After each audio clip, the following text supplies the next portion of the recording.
Yo, what's going on, guys? It's your boy. Welcome back to another video. Today we're going to be talking about Moana 2. I had very mixed feelings about this, so let's dive into it, shall we? Modern movie review.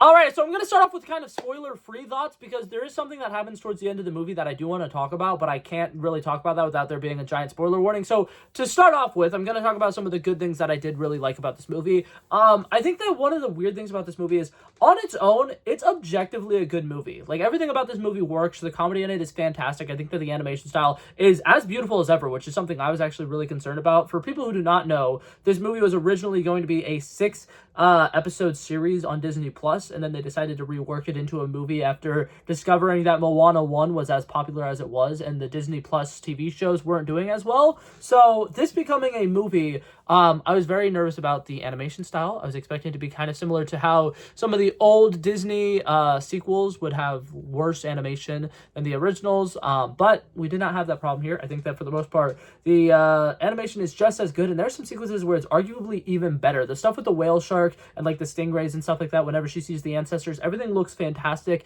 and I am a really big fan of that. So overall, the animation is absolutely beautiful. The overall story, I think, works relatively well. Like, there's a couple of problems that I have with it that I'll get into in a little bit. But for the most part, the story is interesting. I think that they have a really fun dynamic in the way that they get from point A to point B, and everything works very well. I think that they do a really good job of making a story that actually does a good job continuing what happened in the first Moana movie. I feel like the first Moana movie set off kind of the expectation that this next movie, they're going to be explorers again, and they're going to be going from island to island, trying to find new fruits, new things, new people, and the way that this movie kind of jumps right into that is nice. One of the few things that I don't like about this movie, the first like 15 to 20 minutes of this movie does really feel like it's just continuing to reiterate the same exact stuff that happened in the first movie, and it literally gets to a point where it's just like, hey, you remember that when we did this one thing, and it's like the exact plot points of the first movie, and then they'll be like, oh my god, I remember when I did that one thing that one time, and it's like the exact plot of the exact first movie, and it was just so on the nose with it that I was like, it was really hard to focus on the fact that this movie is its own movie when they just keep shoving the old one in our face. But that being said, that was some of the stuff that I really liked about it. I think that Maui had some really good character arcs in here. I think that Moana had a really good character arc. I think everything with the little sister worked for me. It definitely worked a little bit better for some other people. I went to see this movie with my sister, and she was crying a lot throughout this movie, literally just because like stuff would be happening and they'd be in like dangerous waters or something like that, and then my sister would be like, but what about Moana's sister? So that would apparently did definitely work for other people. For me, I was just kind of like, okay, it kind of seems like that's just like, you know, a way to kind of like add more stakes to the movie. Like, there's what's it called? There's sequences where they're, you know, like communicating and stuff like that when Moana's little sister is back on the island and Moana is out on the sea because she can like communicate with the water, and they're like sending each other little messages through the water, and it's really cool. And I do like a lot of the stuff that they did with this.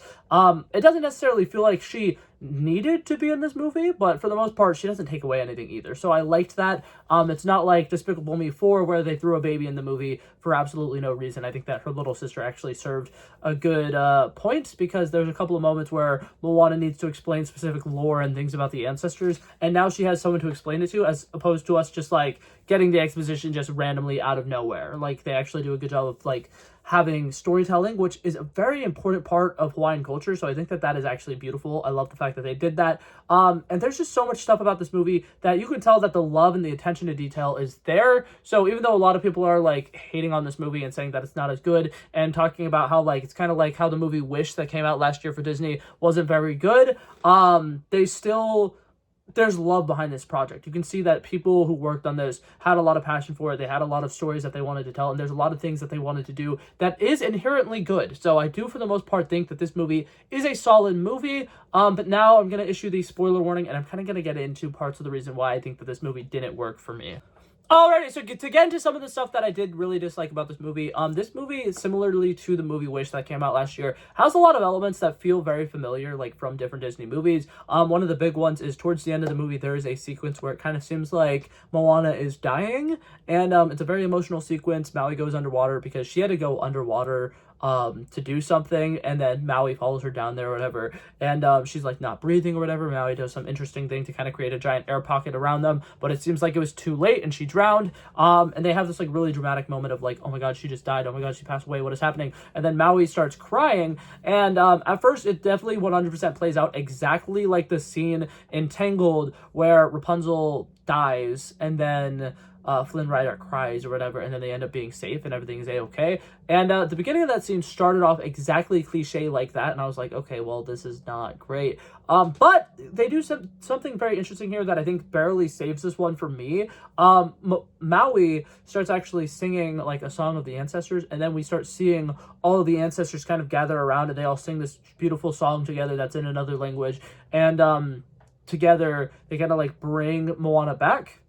And then Moana ends up getting like this interesting tattoo, and I think that the implication now is that she might be a demigod, which is very interesting. I really do not like the fact that they didn't touch on that much, but that being said, it's not bad. I don't absolutely hate it, and I definitely think that there are elements of it that worked.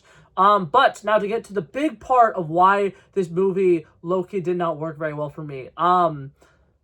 Here's the thing. As far as sequels go, this is one of the most cliche sequels ever. It hits all the basic notes you would expect it to do. It touches on the first movie, explains to us why the first movie is so good and so important. It builds upon the story a little bit and introduces a bunch of like new characters that could be like side little characters that are just mostly there for comedic relief, which literally every single person that she takes on her trip with her is just comedic relief. None of them actually do a really good job of serving that much of a purpose, except for the engineer lady. I think that she was actually really important, but for the most part, they just picked 3 characters that could be really funny on their journey, which was kind of annoying. They bring back familiar faces, but kind of show them in a different light. Like the Kakamuras show up in this movie, and they end up being kind of like friendlies as opposed to foes in this one. They introduce a new villain that's going to be the big bad, and they're going to be super scary.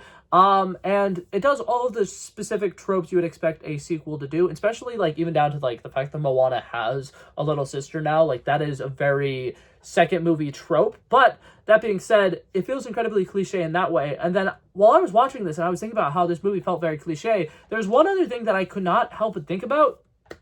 This movie is insanely formulaic, and to break it down for you, for people who do not know, Lin-Manuel Miranda worked on the original soundtrack for Moana. He did not work on the soundtrack for this. And I feel like the people who were trying to make the soundtrack for this wanted to live up to Lin-Manuel Miranda's, and they were too caught up on trying to make something that could compare to his music that they forgot to make their own. So a lot of this music feels so desperately like it should be Lin-Manuel Miranda's style of music, and it just does not work for me. And I think one of my main problems is the way that this movie goes. It's like, here's a story beat, here's a story beat, here's a story beat. Here is a song that is essentially what How Far I'll Go was for the original movie. And it's in the exact same spot in the movie where it would be. And it's just basically like How Far I'll Go, but like saying, I'll go further, I'll go beyond. And it's like, okay, that was really on the nose. They literally are stealing the exact like plot lines of the first Moana movie, and they're using the exact same like organization strategy. And then we have some extra scenes. We have some more scenes of them voyaging. We have a couple of scenes of them like having some action with the Kakamora or whatever. And then we have a scene where like it seems like things are kind of down in the dumps or whatever. The group gets separated. Moana's all by herself. And then there's a song by somebody who's seemingly a super evil villain person. And that song is perfectly in line with, in the original movie, where Shiny ends up. So we have another song where it's like, okay, here's the villain doing their big little song. And that villain ends up not being a villain at all. Actually, they're really good. And they're like, okay, now go on your merry way. I'm going to open up the portal of the gods for you. And it's like, okay, that was really weird. But once again, that song and that song ended up in the exact same part of the movies as they are, and they literally feel like that was supposed to be their shiny moment.